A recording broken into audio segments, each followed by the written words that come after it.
This video is brought to you by Skillshare. The first 500 people to sign up with the link in the description will get a 2-month free trial.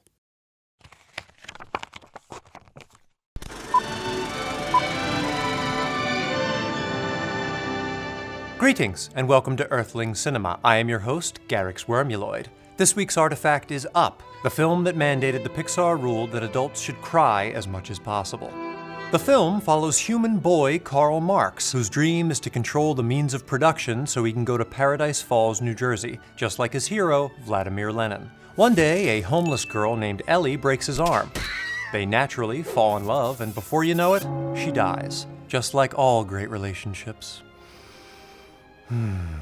Anyway, the neighborhood's getting gentrified, which doesn't sit right with Karl, who knows a thing or two about sitting. In fact, the thought of capitalism drives Karl so bonkers, he assaults Bob the Builder, and with no other options, flees the country in a pitiful excuse for an escape pod. Little does Karl know that a pre-diabetic Cub Scout has stowed away to earn his badge for the Mile High Club. Maybe it's those glasses, because Karl can't see they're heading into a tornado, or why kids love Cinnamon Toast Crunch. They narrowly survive and land right where they wanted to go, without having to ask for directions once. Karen. They go the rest of their journey on foot and take the house with them, since there's no valet, but not before befriending a talking horse, hi there, and famous American actor Kevin Bacon. Kevin, it's okay. Who, legend has it, was 6 degrees taller than everyone in Hollywood. But not so Fast and the Furious 15. A group of other angrier, more talkative horses all want a piece of Kevin's bacon. 'Cause I mean, who doesn't? Unable to get a selfie, they take Karl and the Scout to their leader, because that's what minions do best. They're taken to a Blimpies, where they learn the Pepsi twist. Lenin has been in New Jersey this whole time, trying to cast Kevin in a snuff film. Karl tells the Boy Scout not to be a narc, but his blood sugar spikes, and he blabs. That's my new giant bird pet. They make a sweet escape, remembering that horses don't float. But just like my ex-wife, Lenin is 2 steps ahead, and has lit the house on fire.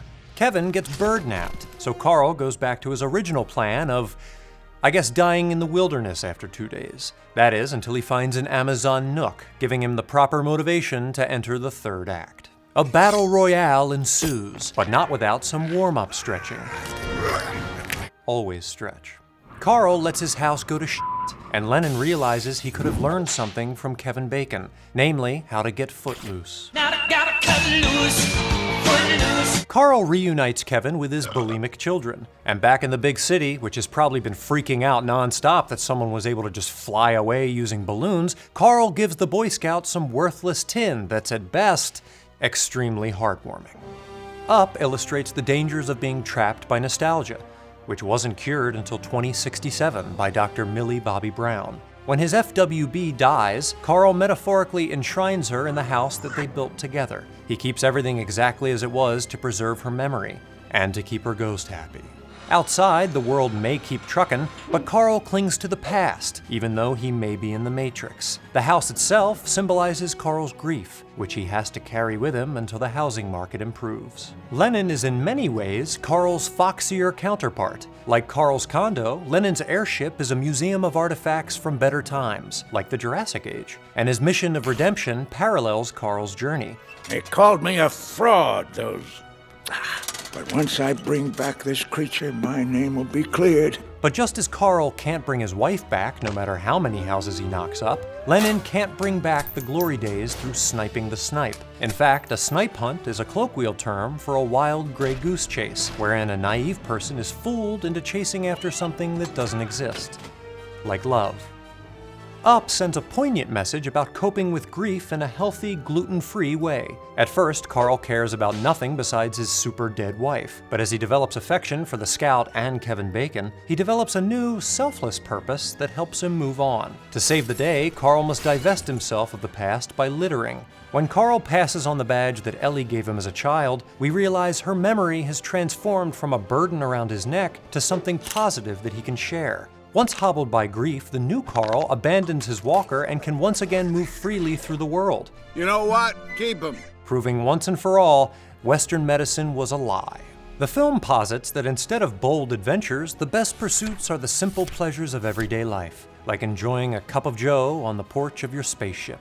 In the beginning, Russell claims he wants to explore unknown lands and claim them for the Boy Scouts of America. The wilderness must be explored! But his happiest moments are his memories about eating Dippin' Dots with his deadbeat dad. I always get chocolate and he gets butterbrickle. That might sound boring, but I think the boring stuff is the stuff I remember the most. For all of Lennon's glorious exploits, he's more alone than Flargamom on Sector 5 at Christmas. And while the childhood portion of Ellie's adventure book is full of dreams of Paradise Falls, the mature Ellie filled the book with racy photographs of her life with Carl. The moral is to enjoy the simple things, like the love and companionship of a friend, and avoid the bad things, like kidnapping and trafficking a minor to South America. For Earthling Cinema, I'm Garyx Wormuloid. Adventure is out there. Hey Wisecrack, Garyx's intern Jared here. We've got a lot of exciting new things planned for you guys in the new year, and we can't wait for you to see them.